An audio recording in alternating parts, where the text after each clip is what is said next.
fatigué, je vais être bien amorti. Monte-Carlo, Suède, 2 épreuves, 2 victoires. La saison a démarré en trombe.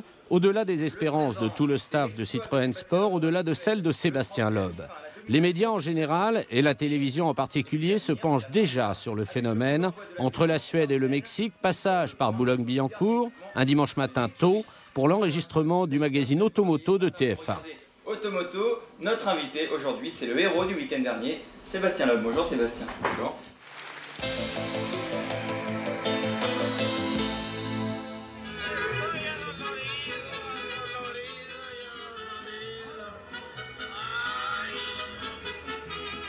Le rallye du Mexique est un rallye nouveau pour tout le monde. Découverte d'un pays, d'une culture, découverte aussi de la course en altitude à plus de 2000 mètres. Ici, les routes ne méritent pas le nom de route et Sébastien Loeb et Daniel Elena le vérifieront dès le premier passage du shakedown. Mais c'est la trajectoire de course. Mais on a dû s'écraser un peu et on va casser. Il a tapé une vis, regarde là. La vis, elle a cassé là. Attention aux cordes, hein. Vous avez vu les cordes? Les cordes, elles sont catastrophiques. Enfin, t'as payé pour voir, mais... lui, il était en chassé, son caillou. Hein. Ah oui, lui, il bougera pas, le caillou. Hein. Là, le tien, il bougera jamais. Hein. Ah non, c'est... Attends, il est comme ça, bien planté dedans. L'étape suivante, c'est la cérémonie de départ. Les mécaniciens continuent de travailler sur la voiture. Pour l'anecdote, Sébastien et Daniel passeront donc ce podium à pied avant de s'accorder quelques derniers plaisirs avant la course. C'est quoi ça, Carlos?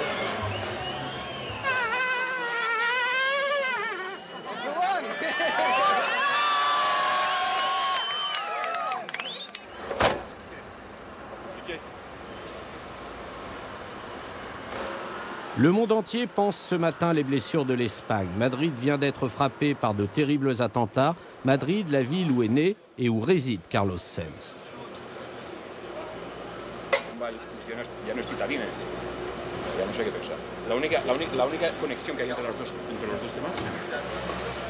La pluie est tombée cette nuit sur la région de Léon, nettoyant les spéciales. Sébastien Loeb, qui ouvre la route, ne peut que s'en féliciter. Début de course prudent pour les 2 pilotes Citroën. Sébastien Loeb, malgré une crevaison qui met en valeur l'excellence des pneus anti-crevaison de Michelin, Sébastien Loeb donc réalise 2 temps scratch sur 4 épreuves disputées. Carlos Sainz lui gère déjà en restant au contact des meilleurs.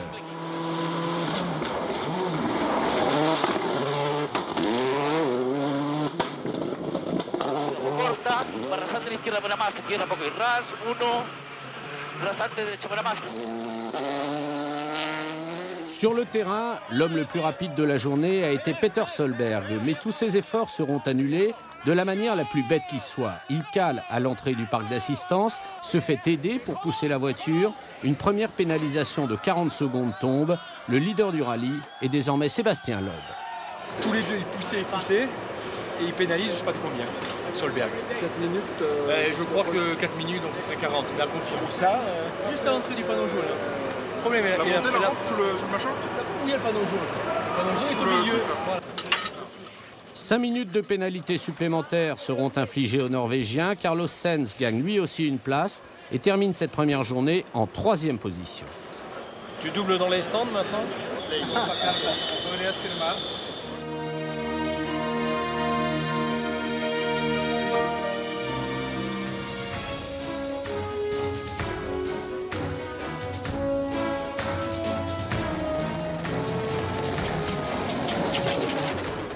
Première épreuve chronométrée de la 2e journée. Grönholm connaît des problèmes. Les équipages Citroën assurent et sortiront de ce chrono 1er et 2e du classement général. On a arrêté le rallye maintenant. Oui, on n'est pas compétitif. Là, on a le souffle chaud de Martine qu'il va falloir, à mon avis.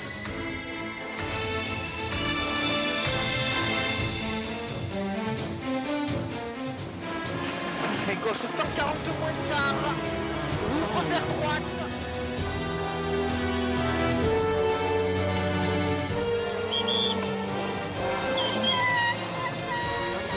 Le chaud et le froid, personne n'aura malheureusement le temps de savourer ce doublé virtuel, 2e spécial de la journée.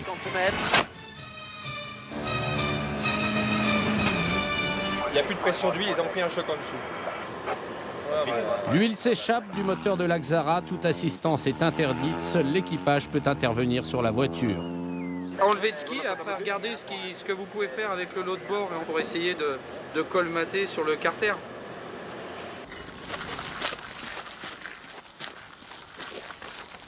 C'est sûr?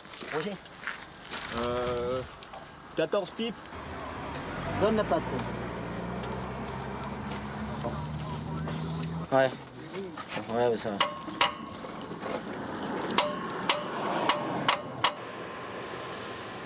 Ou quelque chose, boucher le plus gros du trou déjà. Bah, le principal c'est de le boucher pour pouvoir dégraisser autour. Après avec le scotch, la pâte, on va faire un... Quel diamètre le trou? Essaye déjà de bloquer le trou et toi Daniel pose la pâte autre part et prévois autre chose pour boucher quoi.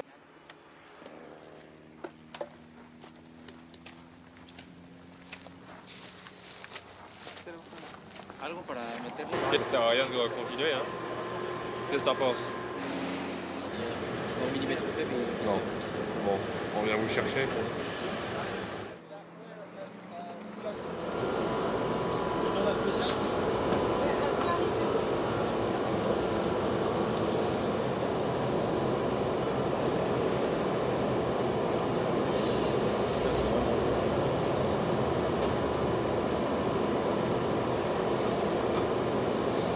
Il y a un gros trou dans le carter. Ouais. Non? On a réussi à boucher. Trop tard. On n'arrivait pas, on avait de la pâte pour le radiateur, on avait notre petit carter. J'ai vu où ça plissait, mais tant que ça plissait, on n'arrivait pas à coller la pâte dessus. Et après, à un moment donné, on a vu que ça commençait à plisser moins. Alors, on était déjà monté sur un talus. Après, on a encore monté la voiture au cric, on met tout le d'un côté, et là, ça s'est arrêté de pisser. Et là, on a remis la pâte, on a réussi à colmater le truc. On a mis notre litre d'huile qu'on avait. Il en faut 4 normalement. Et déjà en arrivant jusque là, après la spéciale, ça commence à claquer un petit peu.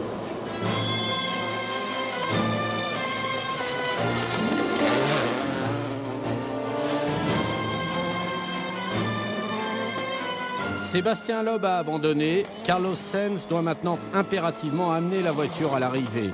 Mais une erreur de désignation des pneus va le contraindre à disputer la fin d'étape avec des gommes usagées.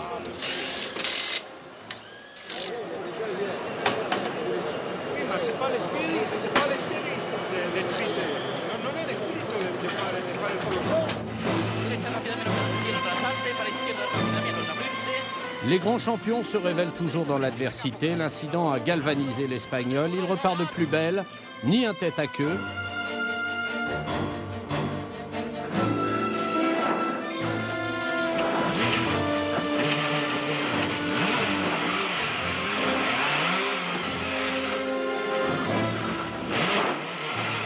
Ni une crevaison, tout ceci dans le 8e chrono, n'auront raison de son enthousiasme. Carlos Sainz fait une fin de journée éblouissante. Il occupe samedi soir la 2e place du classement, à moins de 15 secondes de Marco Martin. Tu veux les mêmes pneus demain? Oui. 35,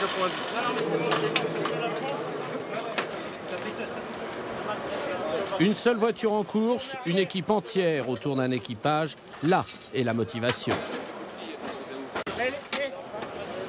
La maquita, la forcerie, c'est du dessus.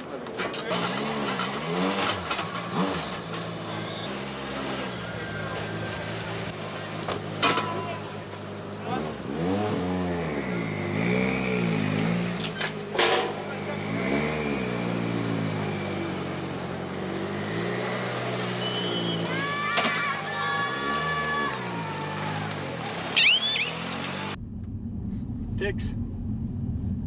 Oui, Carlos. Tu as regardé les problèmes de frein?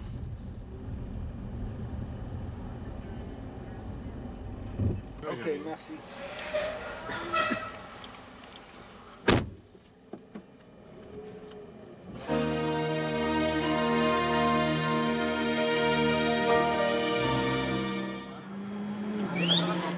Comment aller chercher 14 secondes et 4 dixièmes sur 132 km de course en commençant par pratiquer un marquage très strict sur son adversaire dans le premier chrono du jour. C'est 2 dixièmes. 2 dixièmes. Oh la vache. Il ne perd que 2 dixièmes. Gay. Le temps de Martine, 18:34.6. Puis en enchaînant avec un temps scratch dans la spéciale suivante, l'adversaire est cette fois-ci derrière, 3 secondes derrière. Carlos Sainz n'a jamais été aussi près de la tête du classement. Il reste 73 km.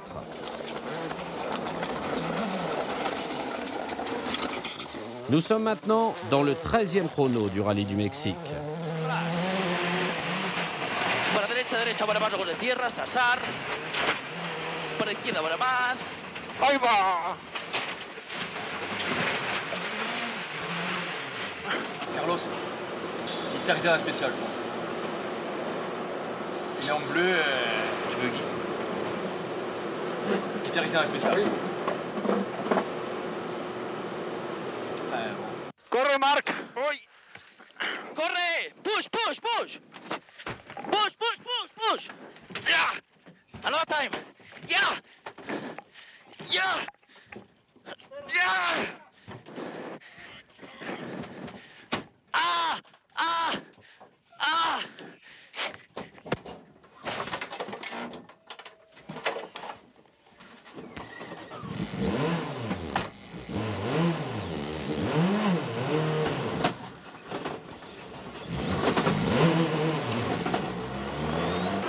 Il repart. Mais il était en bleu. Hein. Maintenant il est en vert. Ce demi-tonneau n'aura coûté qu'1 minute 15 à Carlos Sainz, mais il change profondément la donne. Désolé. You are still here. C'est comme ça. Good. Elle est là. Maintenant, il faut finir. Duval est à 1 minute devant et Hirvonen est à plus d'1 minute 30 derrière. Donc, il faut s'y rouler. La consigne a été bien reçue et bien exécutée. Carlos Sainz ramènera la Xara à León sur la 3e marche du podium.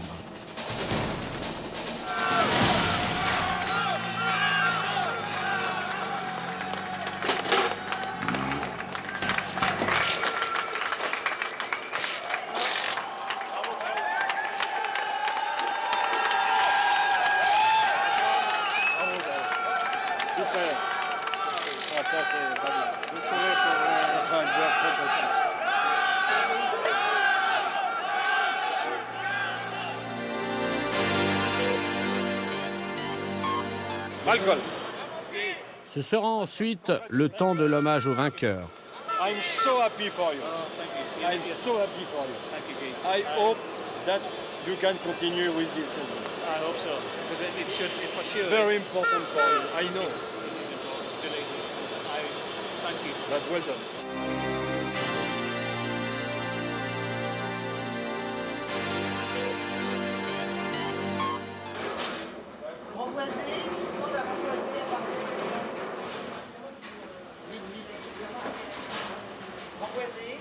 Bonjour à tous.